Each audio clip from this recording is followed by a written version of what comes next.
இன்னைக்கு நம்ம பார்க்க போகிற கேள்வி வந்து ஆட்கள் நாட்கள்லேருந்து இருக்கு. ஏ என்பவர் ஒரு வேலையை 25 நாட்களில் முடிப்பார். பி என்பவர் ஏயை விட 25% அதிக திறன் உடையவர். ஏ மட்டும் அந்த வேலையை செய்தால் எத்தனை நாட்கள் ஆகும்? இதுதான் கேள்வி. இது வந்து ரொம்ப ஈஸியான மெத்தட். முதல்ல வந்து நம்ம ஒரு பொருள் ஏ என்ற பொருள் இதை விட பி வந்து 25% அதிகமாக இருந்துச்சுன்னா பி வந்து 20% கம்மியாக இருக்கும். இதை மட்டும் கான்செப்டை ஞாபகம் வச்சுக்கோங்க.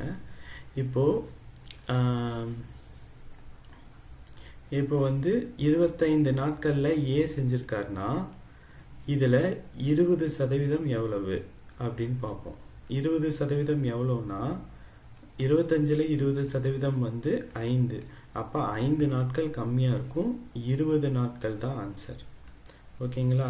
இந்த மாதிரி கூடுறது கம்மியாகிறது நம்ம இனி வர்ற ஃபாலோயிங் வீடியோஸில் பார்ப்போம்.